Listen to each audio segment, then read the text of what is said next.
প্রবহমান গ্রাম বাংলার চিত্র এখানে প্রদর্শিত হচ্ছে শিমুলিয়া স্কুল আয়োজিত কর্তৃক বার্ষিক ক্রীড়া প্রতিযোগিতা অনুষ্ঠান উপলক্ষে প্রদর্শিত হতে যাচ্ছে 6 ঋতুর দেশ বাংলাদেশ।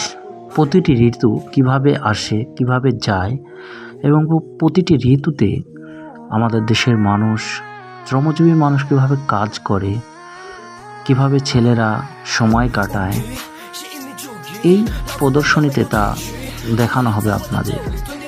সম্পূর্ণ ভিডিওটি দেখুন, আমার বিশ্বাস আপনাদের ভালো লাগবে। এখানে দেখেন গ্রীষ্মের প্রখর রোদে কিভাবে ছেলেরা গাছের নিচে বসে এবং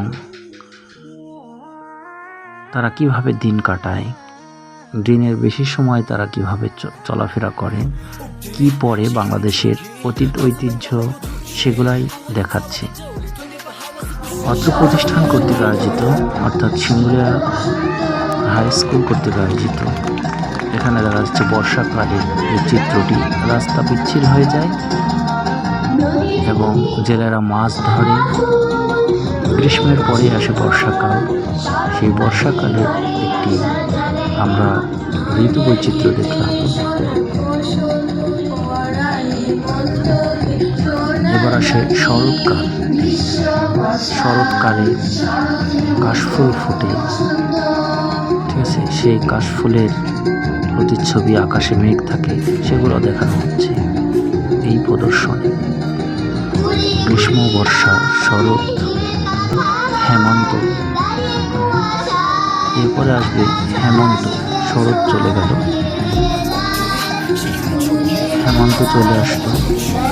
হেমন্তে নতুন ফসল ফলার উৎসব।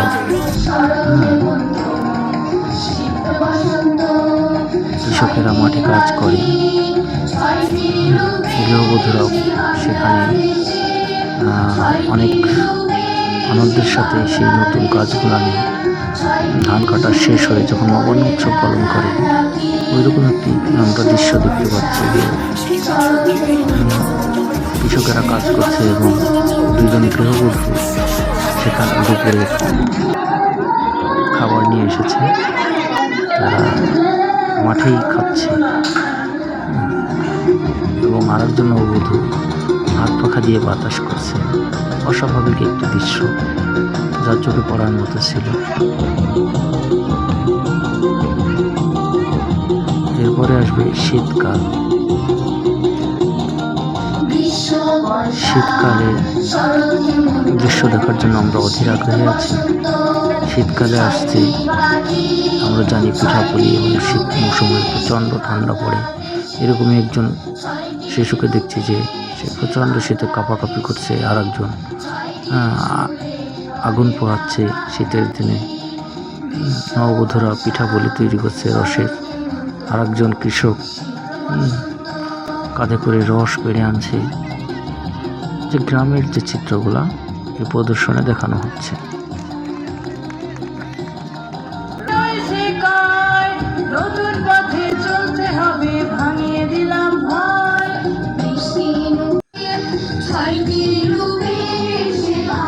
এখানে দেখা যাচ্ছে গ্রীষ্ম, বর্ষা, শরৎ, হেমন্ত, শীত, বসন্ত সবাই মিলেই কিন্তু চলে গেল এবং